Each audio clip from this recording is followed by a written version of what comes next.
ladies and gentlemen. Good afternoon and welcome to this virtual briefing.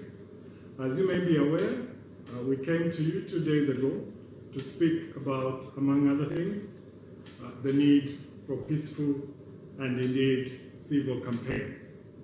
In that briefing, the Commission noted with concern an increase in hate speech by political parties in their campaign messages.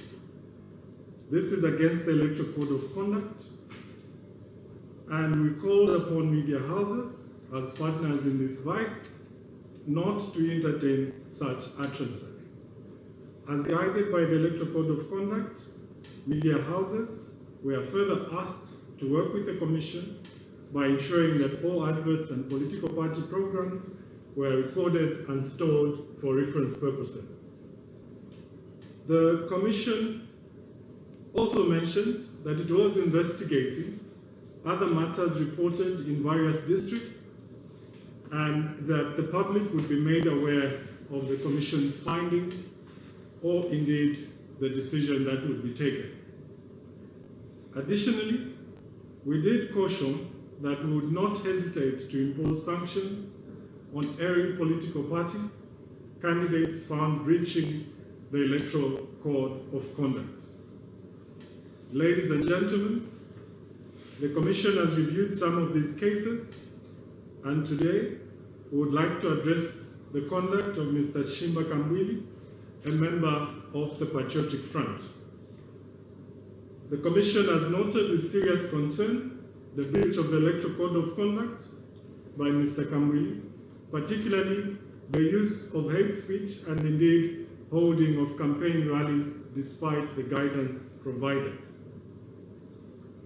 The use of language which incites hatred or violence in any form against any person shall not be tolerated by the Commission, as it contravenes the provisions of the Electoral Code of Conduct. Additionally, going against Commission decision to suspend rallies and roadshows does not only undermine the work of the stakeholders, it also puts the country at risk in as far as the spread of COVID-19 is concerned. And I'm sure we are all aware with regards to the COVID-19 pandemic and the spread in this country. Arising from this, the Commission would like to announce that Mr. Kambwili has been suspended indefinitely, subject to review, from participating in any campaign activities in line with paragraph 11 ID of the Electoral Code of Conduct.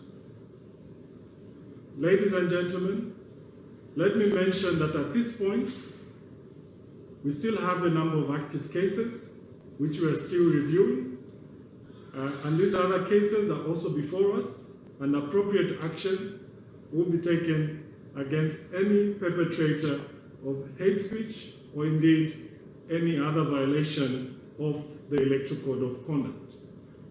And appeal to all political party stakeholders, please let's work together to ensure that we have a level playing field, but an environment that we can be proud of when it comes to the conduct of elections. It is not the wish of the Commission to be operating on a sanction-based mode, but to ensure that everybody is given a level playing field to conduct their activities. Therefore, all actors are required to align to the Electoral Code of Conduct. The Commission continues to encourage all political party players to be tolerant and indeed promote coexistence. In conclusion, let me reiterate our position of encouraging all stakeholders in the electoral process to adhere to the Electoral Code of Conduct. I thank you. At this point, I will ask my team who are with me here, even though you can't see them, to just check if we have any questions that we can take before we sign. So there are three major themes that characterize the questions that are coming through. And this speaks to what has already been addressed in terms of the campaigns, the rallies in particular, as well as Kambwili. But then maybe we can go to the other set of questions, which is speaking about the number of elections that have been cancelled so far. And this is in line with the resignations as well as deaths that the Commission keeps receiving notifications of. So maybe if you can address that, CEO. Thank you. With regards to the number of resignations, deaths, and those that will be conducting fresh nomination, doing that. And we note already we have cases before us that this vice is spread across most political parties, including independent candidates have been affected. But there's also a tendency where we have seen that some are disguised as one political party or political party B or the other while conducting these vices. So we have these active cases that we are up everything. Only one man. You know, you ask yourself now,